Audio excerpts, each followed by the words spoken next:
نبی کے دین پہ مٹنے کی بات کرتے ہو، حسین جیسا چلے جاتا۔ بسم اللہ الرحمن الرحیم۔ وَلَقَدْ نَجَّيْنَا بَنِي إِسْرَائِيلَ مِنَ الْعَذَابِ الْمُهِينِ من فرعون إنه كان عاليا من المسرفين ولقد اخترناهم على علم على العالمين وآتيناهم من الآيات ما فيه بلاء مبين إن هؤلاء ليقولون إن هي إلا موتتنا الأولى وما نحن بمنشرين فأتوا بآبائنا إن كنتم صادقين أهم خير أم قوم تبع والذين من قبلهم أهلكناهم إنهم كانوا مجرمين وَلَقَدْ نَجَّيْنَا بَنِي إِسْرَائِيلَ مِنَ الْعَذَابِ الْمُهِينِ، اور یقیناً ہم نے نجات دی، آزادی دلائی بنی اسرائیل کو ذلت آمیز عذاب سے، من فرعون یعنی فرعون سے، اس کے عذاب سے، انہو کان عالیا من المسرفین، بے شک فرعون سر چڑھا تھا، متکبر تھا، حد سے گزر جانے والوں میں سے تھا۔ وَلَقَدِ اخْتَرْنَاهُمْ عَلَى عِلْمٍ عَلَى الْعَالَمِينَ، اور ہم نے بنی اسرائیل کو پسند کیا، اپنے علم کے مطابق ترجیح دی دنیا جہان والوں پر۔ وَآتَيْنَاهُمْ مِنَ الْآيَاتِ مَا فِيهِ بَلَاءٌ مُبِينٌ، اور ہم نے ان کو ایسے معجزات اور نشانیاں دی جس میں صاف طور پر انعام تھا، جس میں صاف طور پر آزمائش تھی۔ إِنَّ هَؤُلَاءِ لَيَقُولُونَ، بے شک یہ لوگ کہتے ہیں، إِنْ هِيَ إِلَّا مَوْتَتُنَا الْأُولَى، بس ہماری یہ زندگی صرف ہمیں ایک موت آئے گی، وَمَا نَحْنُ بِمُنشَرِينَ، اور ہم دوبارہ زندہ نہیں کیے جائیں گے۔ فَأْتُوا بِآبَائِنَا إِن كُنتُمْ صَادِقِينَ، تو لے آؤ، زندہ کر دو ہمارے باپ دادا کو اگر تم سچے ہو۔ اَهُمْ خَيْرٌ أَمْ قَوْمُ تُبَّعٍ، اللہ کا ارشاد ہے کہ کیا یہ لوگ بہتر ہیں یا تبع بادشاہ کی قوم، والذین من قبلہم، یا وہ لوگ جو ان سے پہلے گزرے تھے۔ اہلکناہم انہم کانوا مجرمین، ان سب کو ہم نے ہلاک کر دیا، بے شک وہ سب جرم کرنے والے تھے۔ وما خلقنا السماوات والارض وما بینہما لاعبین، ہم نے آسمان و زمین اور ان کے درمیان کی چیزوں کو کھیلتے ہوئے بے مقصد نہیں پیدا کیا ہے۔ ما خلقناہما الا بالحق، ہم نے آسمان و زمین اور ان کے درمیان کی تمام چیزوں کو حق کے ساتھ با مقصد پیدا کیا ہے۔ ولیکن اکثرہم لا یعلمون، لیکن ان کی اکثریت نادان ہے، جانتی نہیں۔ ان یوم الفصل میقاتہم اجمعین، بے شک فیصلے کے دن کا ایک وقت سب کے لیے مقرر ہے۔ یوم لا یغنی مولا عن مولا شیئا، جس دن کوئی بھی دوست کسی دوست کی مدد نہیں کرے گا، کوئی دوست کسی دوست کی طرف سے فائدہ نہیں دے گا۔ وهم ولا هم ينصرون اور نہ ان کی نصرت کی جائے گی الا من رحم اللہ مگر اللہ جن پر رحم فرمائے انہ هو العزیز الرحیم بے شک اللہ تعالی غالب ہے رحم فرمانے والا ہے۔ سورہ دخان کی تفسیر چل رہی ہے، 25واں پارہ، پہلا رکوع مکمل ہو چکا ہے، یہ دوسرا رکوع ہے۔ اس صورت میں 3 رکوع ہیں۔ دوسرا رکوع آپ کے سامنے پڑھا گیا، تلاوت کی گئی اور اس کا ترجمہ آیا۔ اللہ رب العزت پہلی آیت میں بتلا رہے ہیں کہ بنی اسرائیل کو ہم نے فرعون کے ظلم و ستم سے آزادی دلائی۔ اللہ رب العزت نے جو دین ہم کو دیا ہے اسلام، یہ اللہ کی غلامی کے لیے دیا ہے، پوری دنیا سے ہر چیز سے آزاد ہو جائے، بس صرف ایک خدا کی غلامی میں آ جاؤ۔ وما خلقت الجن والانس الا لیعبدون، میں نے انسانوں اور جناتوں کو نہیں پیدا کیا مگر اپنی عبادت کے لیے۔ عبادت کا لفظ بہت مشہور ہے، اور بولتے ہی میں نے اس سے پہلے والی تفسیر میں بھی عرض کیا تھا کہ بولتے ہی یہی ذہن میں آتا ہے نماز پڑھنا بہت امپورٹنٹ چیز ہے، اللہ نے معراج میں عطا فرمائی ہے، اور ان من اہم امورکم الصلاۃ معراج المؤمنین۔ تو عبادت کا لفظ بولتے ہی فوراً ذہن میں یہ سب عبادتیں آتی ہیں، لیکن it has a broad meaning. عبادت کا مطلب ہے غلام بننا، عبادت عبدن سے بنا ہے، عبدن کے معنی غلام۔ اللہ ہمارا آقا ہے اور ہم اس کے غلام۔ لا الہ الا اللہ، کوئی ایسا نہیں ہے جس کی غلامی کی جائے الا اللہ، سوائے اللہ کے، معبود وہ جس کی غلامی کی جائے الا اللہ۔ مولانا اشرف علی تھانوی رحمۃ اللہ علیہ بیان القرآن میں لکھتے ہیں کہ ادھر بہت بڑے مفسر ہیں، ادھر کسی کی توجہ نہیں گئی کہ جب ہم اللہ کے غلام ہیں تو غلام کو تو دیر از نو آپشن ٹو آبجیکٹ، کوئی اختیار نہیں ہے بندے کو، غلام کو، کہ اپنے آقا کے اعمال پر، خلق پر، اس کے افعال پر کوئی اعتراض کرے۔ غلام کو اعتراض کا حق ہی نہیں ہے۔ ہمارا جو نام نہاد نام کے طور پہ غلام رہتا ہے، جو غلام کہتے بھی نہیں، اس کو ملازم کہتے ہیں، اگر ہم کوئی کام کر رہے ہیں وہ ٹوک دیں تو اس کو ہم ڈانٹتے ہیں، جبکہ یہ علامتی غلام ہے، علامتی ملازم ہے، 10-15 گھنٹے کے لیے ہمارے یہاں آتا ہے، پھر چلا جاتا ہے، پھر اپنا پیسہ لے لیتا ہے، ویتن لے لیتا ہے، سیلری لے لیتا ہے، ہو گیا۔ لیکن اگر ہم اس کو کہتے ہیں کہ 4 چائے لاؤ، یہاں پر 3 مہمان بیٹھے ہیں، تو اگر وہ پوچھ لے کہ کیوں 4 چائے، تو اس کو ڈانٹ دیتے ہیں، تمہارا کام کیا ہے، جو کہہ رہا ہوں وہ کرو۔ جبکہ یہاں پر عابد معبود کا کوئی تعلق نہیں۔ عابد کا مطلب یہ ہے کہ مکمل غلام، اور معبود کا مطلب ہے آقا جس کی غلامی کی جائے۔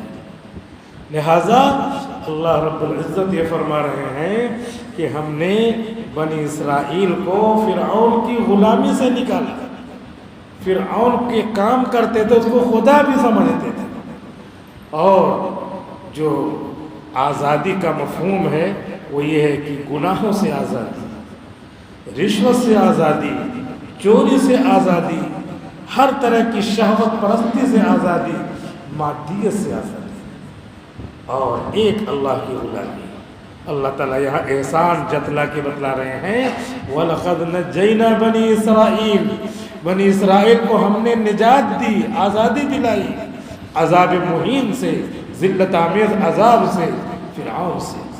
اے لوگوں، تم بھی کسی ظالم کے حکموں پر نہ چلو، اپنے نفس سے، اپنے دشمن کے، ابلیس کے، شیطان کے حکموں پر نہ چلو۔ بلکہ میرے حکموں پہ چلو. میرا حکم بے شمار ہے.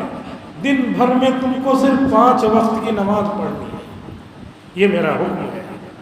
تم اس پر بھی کیا کرتے ہو؟ اپنے نفس کے غلام ہو. نفس کی غلامی سے اللہ چھڑا کر کے، شیطان کی غلامی سے تم کو چھڑا کر کے اللہ تعالیٰ اپنی غلامی میں لانا چاہتا ہے. لیکن اس کے باوجود جماعتیں نکلتی ہیں، علماء تقریریں کرتے ہیں، تفسیریں ہوتی ہیں، خانقاہوں میں نفس و شیطان کی غلامی سے چھڑانے کی اور نفس و شیطان سے آزادی دلانے کی باتیں ہوتی ہیں. لیکن اس کے باوجود کتنے فیصد لوگ نماز کی پابند ہیں؟ اس کو ہمیں جائزہ لینا چاہیے. 15 سال کی عمر میں لڑکا اور لڑکی دونوں بالغ ہو جاتے ہیں امام ابو حنیفہ رحمۃ اللہ علیہ کے نزدیک. اور 15 سال سے مراد ہے عربی کا 15 سال، عربی تاریخ. انگریز جس کو ہم اردو تاریخ بولتے ہیں، شمسی تاریخ نہیں مراد ہے، قمری تاریخ مراد ہے. اور قمری تاریخ کے اعتبار سے سارے فیصلے ہوتے ہیں. زکوٰۃ کا فیصلہ ہوتا ہے، بالغ ہو گیا تو زکوٰۃ دے گا، بالغ ہو گیا تو نماز فرض ہوگی. اور جو ہے 355 دن ہوتے ہیں عربی سال میں، اردو سال جس کو ہم کہتے ہیں. تو 355 دن پر اس کی عمر بڑی ہو جاتی ہے. اسی لیے انگریزی کے 14.5 سال میں وہ 15 سال کا ہو جائے گا. تو یہ 15 سال میں لڑکا لڑکی بالغ ہو جاتے ہیں. ان پر اللہ کا حکم آتا ہے کہ تم نماز پڑھو، میری غلامی میں آؤ. اب کتنے لوگ ہیں جو معاشرے کے غلام ہیں، معاشرے سے آزاد نہیں ہیں، اور اپنے گھر کے غلام ہیں. گھر میں لوگ نماز نہیں پڑھ رہے ہیں، وہ بھی نماز نہیں پڑھ رہے ہیں. جماعتیں ان کو گھر کے ماحول کی غلامی سے نکال کر کے اللہ کی غلامی میں لاتی ہیں، آزاد کراتی ہیں. کتنے لوگ ہیں، آتے ہیں، نکلتے ہیں، اللہ کا فضل ہے. لیکن اس کے بعد پھر وہ نفس و شیطان کے غلام ہو جاتے ہیں، گھر والے ماحول میں چلے جاتے ہیں، مسجد والے ماحول کو چھوڑ دیتے ہیں. تو مسجد میں آ کر کے اللہ کی غلامی میں آنا ہے اور تمام دنیا کی مادیت کے، اللہ کے خلاف آوازوں کی غلامی سے نجات لینا ہے. 5 وقت کی نماز پڑھنے والے اس میں بھی کیسی نمازیں پڑھتے ہیں؟ عمل قلیل سے نماز مکروہ ہو جاتی ہے اور عمل کثیر سے نماز باطل ہو جاتی ہے. عمل کثیر کی ایک تعریف یہ ہے کہ جس میں 2 ہاتھ استعمال ہو، اس کو عمل کثیر کہتے ہیں. تو کتنے لوگوں کو نماز میں دیکھا نماز پڑھ رہے ہیں اور اس کے بعد قاعدہ اولا میں قاعدہ اخیرہ میں بیٹھے ہیں، دونوں ہاتھ استعمال ہو رہا ہے. اب مسئلہ تو یہی کہہ رہا ہے نماز فاسد ہو گئی، نماز باطل ہو گئی نماز. تو اب جو ہے مولانا مفتی شفیع صاحب رحمۃ اللہ علیہ 20-25 سال دیوبند میں مفتی اعظم رہے. پھر جو ہے جب بٹوارہ ہوا تو پاکستان چلے گئے، وہاں بھی مفتی اعظم رہے، وہاں بھی ادارہ قائم کیا. مفتی شفیع صاحب فرماتے تھے بڑا ڈر لگتا ہے اب بھی کہ پتہ نہیں کب نماز ہوتی ہے نہیں ہوتی ہے، کیونکہ اس کے مسائل بہت نازک ہیں اور ہم لوگوں کے لیے کوئی نہیں، سب نماز پڑھ رہے ہیں، 20 سال سے 25 سال سے نماز پڑھ رہے ہیں. کتنی نماز ہوئی نہیں ہوئی اس کی کوئی فکر نہیں. مفتی شفیع صاحب رحمۃ اللہ علیہ کو جو مفتی اعظم ہیں ان کو فکر ہے کہ نماز ہماری ہوتی ہے کہ نہیں ہوتی ہے. 2 ہاتھ استعمال ہو جاتا ہے. جب اٹھتے ہیں قیام کرتے ہیں تو کتنے لوگ پیچھے دونوں دامن دونوں ہاتھوں سے ٹھیک کرتے ہیں، 2 ہاتھ استعمال ہو گیا. اب مسئلے کی روح سے تو نماز گئی، 2 ہاتھ استعمال ہو گیا، اس کا نام ہے عمل کثیر. اس طریقے سے عمل قلیل اگر ہم نے ایسے کھجلا لیا تو عمل قلیل ہو گیا. 3 مرتبہ عمل قلیل کرنے سے عمل کثیر ہو جاتا ہے اور نماز فاسد ہو جاتی ہے. اور کتنی مرتبہ کھجلایا؟ ایک رکن میں 3 مرتبہ اگر کر دیا، ایک ہی رکن میں ایسے بیٹھے ہیں، 1 مرتبہ کھجلایا، 2 مرتبہ کھجلایا، 3 مرتبہ کھجلایا. یہ اپنے گھر کی چیز نہیں ہے، اللہ نے قانون بنایا ہے. ہمارے قوم کا جھنڈا اگر اوپر جو ہے جو گیرویر کا وہ ہے پوشن ہے اس کو نیچے کر دیا جائے اور نیچے والا اوپر کر دیا جائے تو کہیں گے غلط ہو گیا، جھنڈا غلط پھہرایا. موبائل نمبر میں پہلے 5 ہے پھر 6 ہے، پہلے 6 بول دیا پھر 5 بول دیا، فون ہی نہیں لگ رہا ہے. تو ہمارے قانون تو ہمارے لیے بڑے زبردست ہوں اور یہاں پہ جو بتایا جا رہا ہے اس کی کوئی امپورٹنس نہیں. نماز فاسد جو ہو جاتی ہے اللہ کا بتایا ہوا ہے اور ہم اس کا کوئی جو ہے خیال نہیں کرتے. حدیثوں میں سب موجود ہے. ایک ایک چیز موجود ہے. اسلام کی خوبیوں میں سے یہ ہے کہ جو عمل رسول ہے، جو عمل صحابہ ہے، جو تابعین، طبع تابعین، فقہاء، اولیاء اعظام، بزرگان دین اور وقت کے علماء، بزرگان دین اور جماعتوں کے عمراء اور جماعتوں میں جانے والے، مدرسوں کی متقین، خانقاہوں کے متقین، یہ سب لوگ جو کر رہے ہیں عمل صالح، اس کی ایک ایک چیز، ایک ایک ڈیٹیل حدیثوں میں موجود ہے. یہ قرآن ہے متن اور اس کی شرح ہے حدیث اور اس کی شرح ہے فقہ. ایک ایک چیز لکھی ہوئی ہے. یہ ایسا شاندار دین ہے، ایسا شاندار مذہب ہے کہ کوئی چیز اپنے من سے نہیں کرنا ہے. یہ تو اپنے من کی غلامی سے آزادی دلانے کے لیے آیا ہے. یہ اپنے من کی غلامی سے چھڑانے کے لیے آیا ہے. تو ہم نماز پڑھنے آتے ہیں، اس نماز میں بھی اپنے ہی پابند رہتے ہیں. کوئی جمعہ ہی لے رہا بول رہا، اس میں آج بولا تو یہ آواز نماز کے علاوہ کی ہوگی. پہلے صحابہ نماز پڑھتے تھے حبشہ کی ہجرت سے پہلے، تو اس میں سلام بھی جائز تھا. آیا کوئی نماز پڑھ رہا، اس نے السلام علیکم جواب دیا وعلیکم السلام، نماز نہیں فاسد ہوتی تھی. اس کے بعد پھر یہ کیونکہ دھیرے دھیرے دین بن رہا ہے اور لوگوں کو عادی بنانا ہے. اللہ جانتے ہیں اپنے دین پر اپنے بندوں سے کیسے عمل کروانا ہے. پھر اس کے بعد یہ ہوا کہ اب جو ہے نماز میں کوئی آ رہا ہے اور آپ نماز پڑھ رہے ہیں، سلام کرے السلام علیکم، تو پھر منہ سے نہیں جواب دینا، اشارے سے جواب دینا. اب منہ والا منسوخ ہو گیا. اس کے بعد حبشہ کی ہجرت کے بعد جب لوگ آئے واپس ادھر مدینے میں آ گئے تھے، مدینے میں آئے بہت سارے صحابہ، تو ان کو پہلے ہی سے معلوم تھا. آئے مسجد نبوی میں، حضور بھی نماز پڑھ رہے ہیں، صحابہ بھی نماز پڑھ رہے ہیں، السلام علیکم، کوئی جواب ہی نہیں دے رہا نماز میں. حضور سے ایک صحابی نے سلام کیا، جواب ہی نہیں ملا. ارے یار اللہ کے رسول ناراض ہے کیا، جواب نہیں دینے سلام کا. بعد میں اللہ کے رسول نے نماز پوری کی تو پھر فرمایا کہ یہ نماز لوگوں کے کلام اور سلام جو باہر کیا جاتا ہے اس کی اب جو ہے اس کے اندر گنجائش نہیں ہے، اللہ نے منع کر دیا ہے.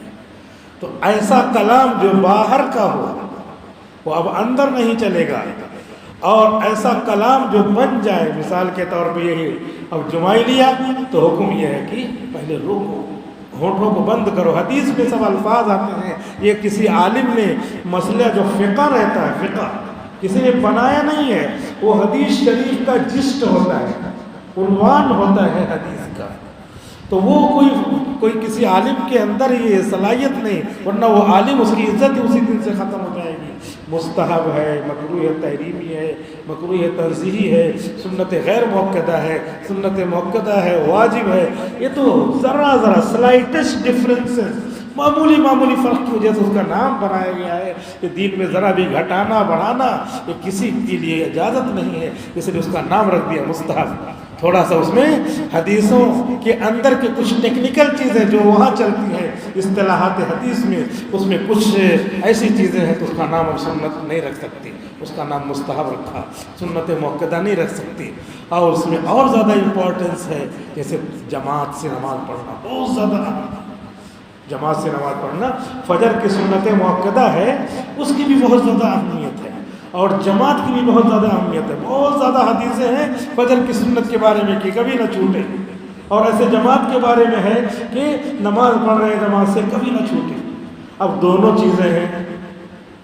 اب ادھر آئے جماعت کھڑی ہے اور ادھر جو ہے فجر کی سنت نہ چھوٹے، تو یہ ہمارا کام نہیں ہے. لکھ کر کے علماء نے دے دیا ہے حدیثوں کو. ادھر 20-25 حدیث ہے، ادھر 20-25 حدیث ہے کہ جماعت سے نماز پڑھنا بہت ضروری ہے. بہت سارے علماء نے لکھا ہے اس کا درجہ واجب کا ہے، جیسے قربانی واجب ہے.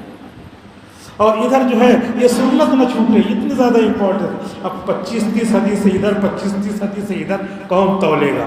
ہم لوگ تو سامان تولتے ہیں، دن بھر تجارت کرتے ہیں، بزنس کرتے ہیں. ہم کو تھوڑی ٹائم، جن کی زندگیاں 40 سال 50 سال حدیثوں میں گزری ہیں وہ بتلائیں گے.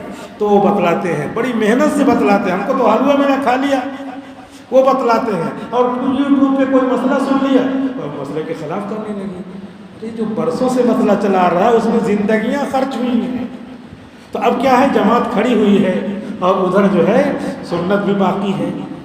تو اب وہ مسئلہ بتلایا کہ دونوں میں تولا گیا تو یہ حدیث ان کا وزن زیادہ ہے، اس کو متقی صحابہ نے نقل کیا ہے اور اس کو بھی نقل کیا ہے، لیکن اس میں اور اس میں جب وہ کرتے ہیں وزن کرتے ہیں تو اس حدیث کا درجہ بڑھ جاتا ہے ان حدیثوں کی تعداد کا جو ان کا کام ہے وہ بتاتے ہیں۔ تو اس لیے بتایا کہ دیکھو آؤ تو سنت پڑھ لو اگر جماعت چھوٹنے کا خطرہ نہ ہو، لہٰذا قعدہ اخیرہ بھی اگر ملنے والا ہو تو وہ پڑھ لو تاکہ سنت کی امپورٹنس، سنت کی سگنیفیکینس اور سنت کی اہمیت پر عمل ہو سکے کہ تم نے 2 رکعت پڑھ لی اور ادھر جماعت بھی تم کو مل گئی، دونوں مل گئی۔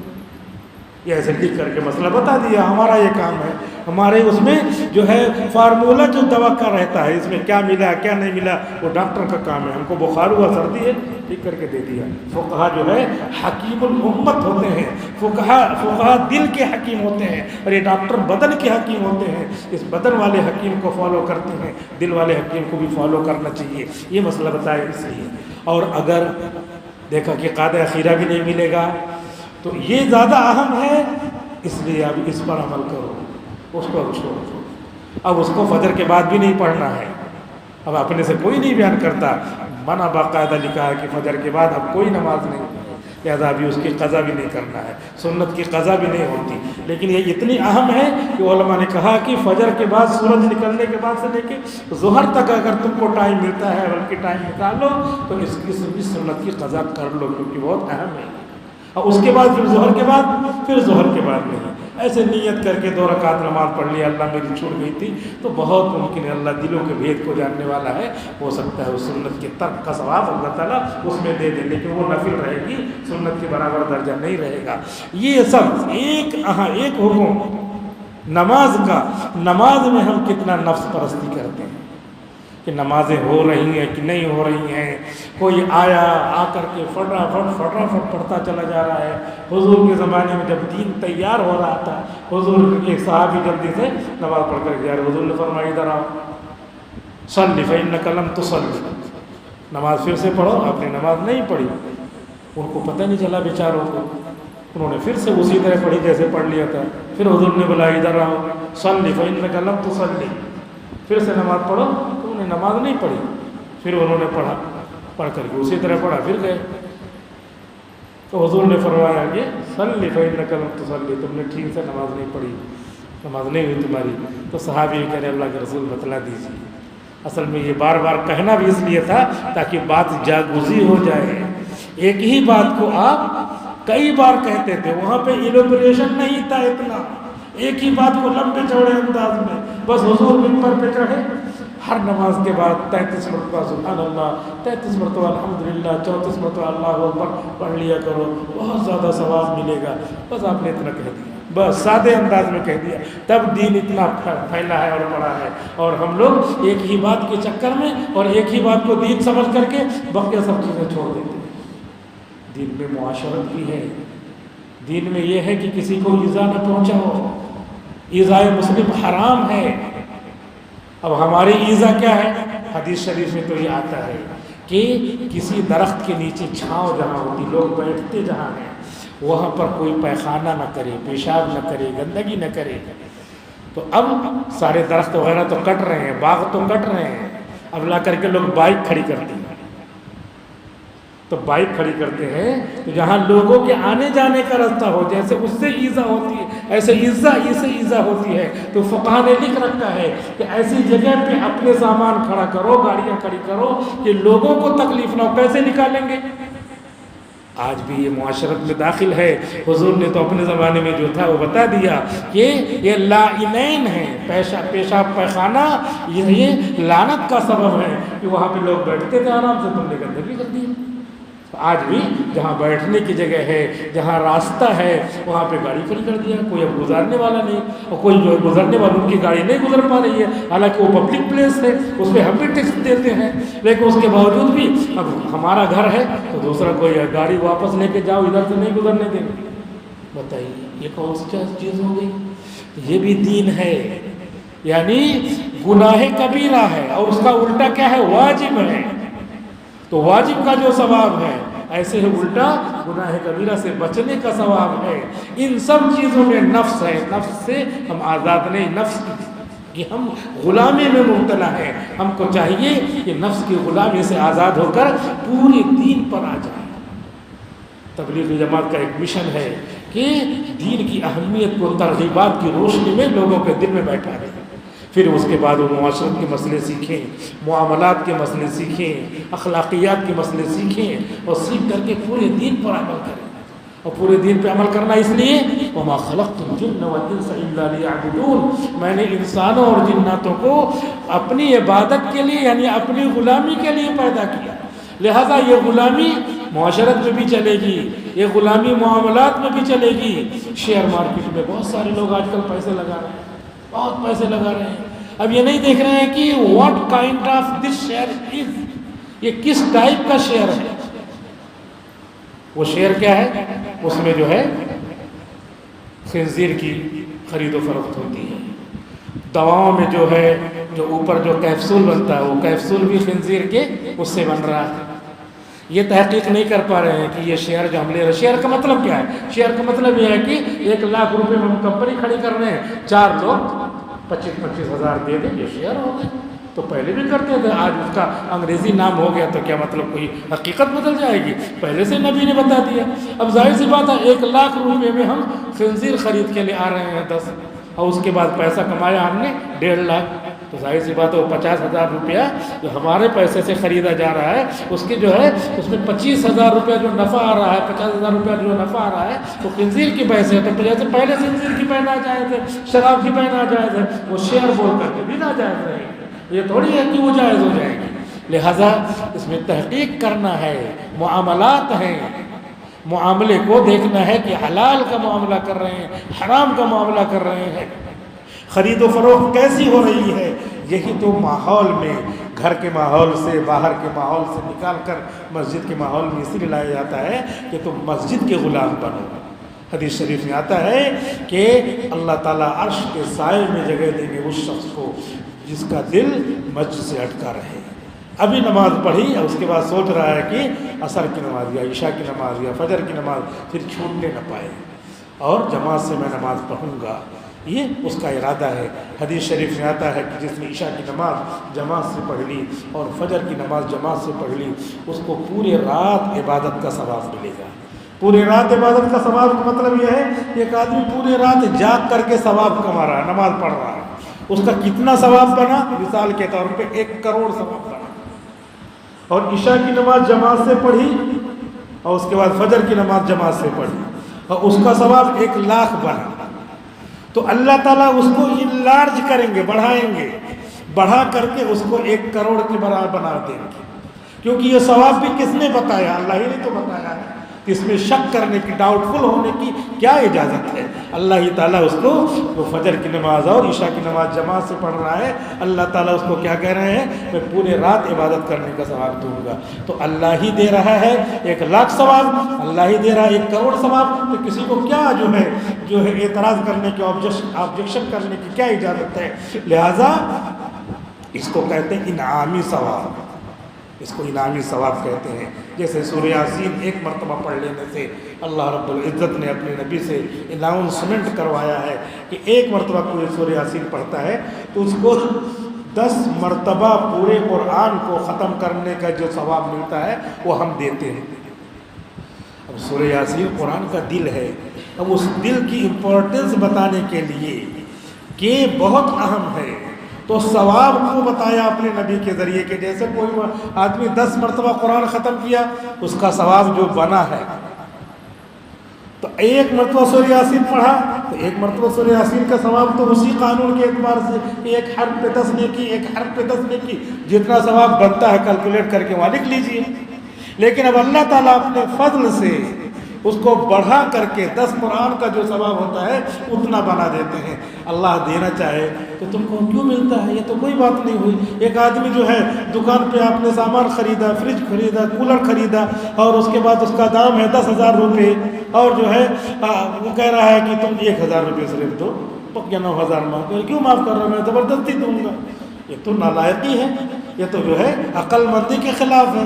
تو اللہ تعالیٰ جب ثواب دینا چاہ رہے ہیں، ایک قرآن ختم، ایک سورہ یاسین ایک مرتبہ پڑھا اور آپ اس کو اللہ تعالیٰ 10 مرتبہ قرآن کریم کے مکمل کرنے کے برابر ثواب دے رہے ہیں، تو اس میں کسی کو کیا آبجیکشن، کیا عقل لڑانا؟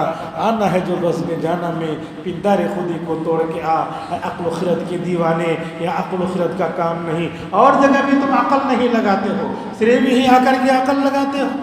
وہاں پہ کیوں نہیں عقل لگاتے کہ موبائل نمبر جو ہے ڈائل کیا 6 کی جگہ 4 لکھ دیا، اب امریکہ میں بات نہیں ہو رہی ہے۔ اب یہاں پہ اگر کہہ رہے ہیں کہ 3 رکعت کی جگہ اگر 4 رکعت مغرب پڑھ لیا تو نماز نہیں ہوگی، یہ کیا بات ہے یار؟ 1 رکعت بڑھا کے پڑھ لیا تو کیوں نہیں ہوگی؟ تو وہاں پہ کیوں نہیں عقل لگاتے کہ 4 کی جگہ 5 لکھ دیا تو کیوں نہیں بات ہوتی؟ وہاں پہ عقل لگانا چاہیے۔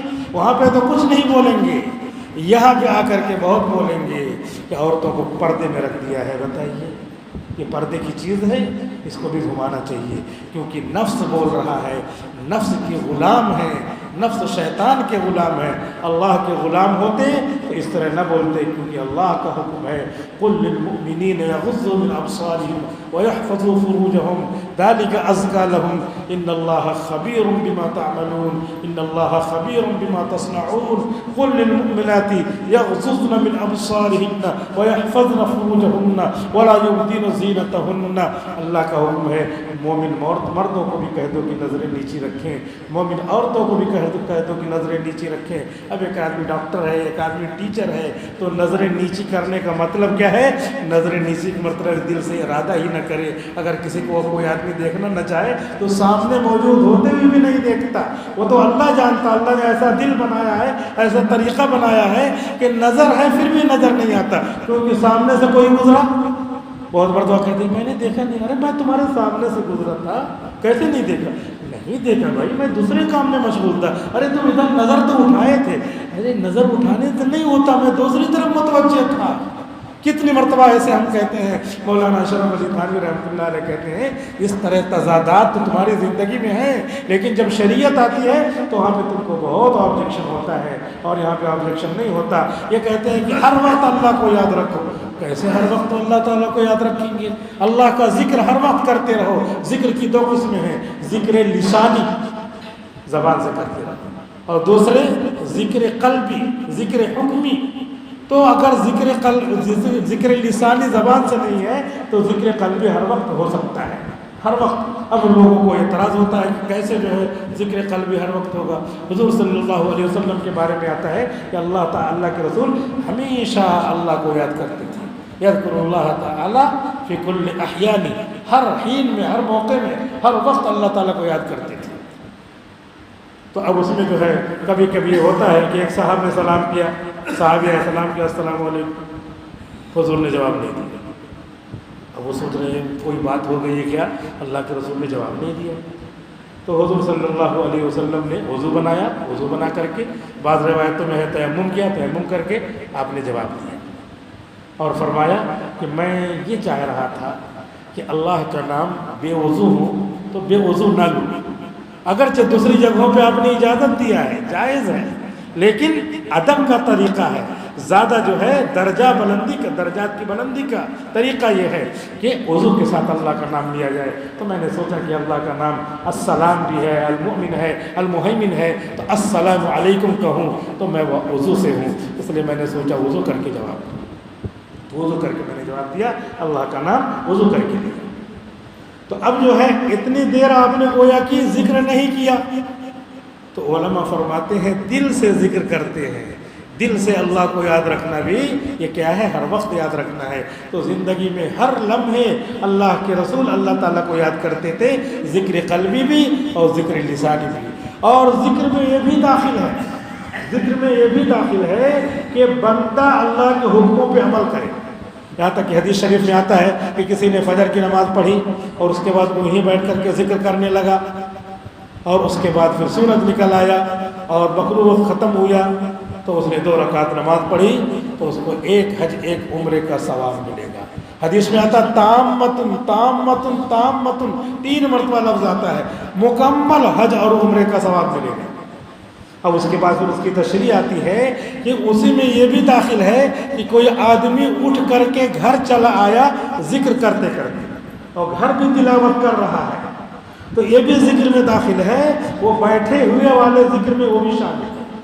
کوئی آدمی وہاں سے چلا گیا تفریح کرنے بھی ذکر کر رہا، ذکر کر کے گھر آ گیا اور سورج نکل آیا، مکروہ وقت ختم ہو گیا، اور اس میں جو ہے اس نے پھر کیا کیا، 4 رکعت نماز پڑھی، 2 رکعت نماز پڑھی، اشراق کی، وہ بھی اسی فضیلت میں داخل ہے، اس کو بھی حج اور عمرے کا ثواب ملے گا۔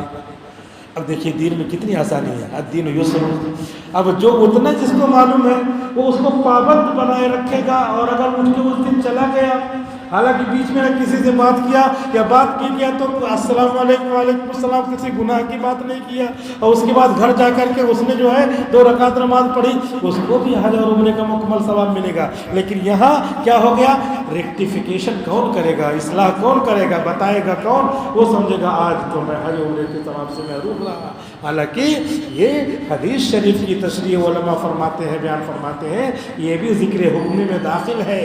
اور مولانا اشرف علی تھانوی رحمۃ اللہ علیہ اس کی تشریح یہ فرماتے ہیں کہ کوئی آدمی سوچے کہ کیسے ہمیشہ اللہ کو یاد کریں گے، تو انہوں نے مثال دیا کہ جیسے ایک آدمی کیا ہے، اس کا کوئی کام نہیں چھوٹتا، روزے کا زمانہ ہے، بہت گرمی شدید ہے، اور 8 ہی 10 بجے 9 بجے 11 بجے سے گرمی اور پیاس لگ جاتی ہے، اور اس کے بعد وہ جو ہے پورا روزہ پورا کرتا ہے، کام کرتا ہے، بچوں کو لے جانا لانا، تو تجارت کرنا، دکان کھولنا، سارے کام کرتا ہے، سودا سلف لینا سب کرتا ہے، سارا کام کر رہا ہے، لیکن اسے سائیڈ میں یہ بھی یاد رہتا ہے کہ پیاس لگی ہے، سائیڈ میں یاد رہتا ہے کہ پیاسا ہوں، سائیڈ میں آتا ہے کہ مجھے پانی کی ضرورت ہے، استعمال نہیں کر رہا ہوں، یہ مسلسل چلتا رہتا ہے۔ تو جب مسلسل پانی کی یاد اور پیاس ساتھ میں چلتی رہتی ہے تو کیا اللہ کی یاد پانی سے بھی کم ہے؟ ایسے اللہ کے بندے ہیں جو پانی کی یاد سے زیادہ اللہ کو یاد رکھتے ہیں۔ معلوم یہ ہوا کہ دنیا کے اپنے سارے کام remembrance of creator of universe, دنیا کو پیدا کرنے والے خالق کائنات کی یاد کے ساتھ چل سکتا ہے۔ لہٰذا ہمیں چاہیے نفس و شیطان کی غلامی سے آزاد ہو، فرعون سے جیسے اللہ تعالیٰ نے بنی اسرائیل کو آزاد کیا۔ اس آیت میں پیغام ہے کہ ایسے ہم اپنے آپ کو نفس و شیطان سے، ابلیس سے آزاد کریں۔ آج یوم آزادی جو منایا تو ہمارے پرکھوں نے، بڑوں نے، اسلاف نے آزادی اسی لیے دلائی تھی کہ دین کو چھوڑ کر کے نفس و شیطان کا غلام بنایا جا رہا تھا، اس سے آزادی دلانے کے لیے اور اپنے دین پر مضبوطی سے آزادی سے عمل کرنے کے لیے آزاد کرایا تھا۔ آج ہم کو آزادی چاہیے مسجد سے، ہم کو آزادی چاہیے رشوت لینے کی، ہم کو آزادی چاہیے جھوٹ بولنے کی، ہم کو آزادی چاہیے جیسے چاہیں ویسے کاروبار کرنے کی، ہم کو آزادی چاہیے جیسے چاہیں ویسے رہنے کی، ہم کو آزادی چاہیے جیسے چاہے ویسے کاروبار کرنے کی، ہم کو آزادی چاہیے جیسے چاہے ویسے معاملہ کرنے کی، ہم کو آزادی چاہیے جیسے چاہے ویسے پڑوسی کے ساتھ نمٹنے کی۔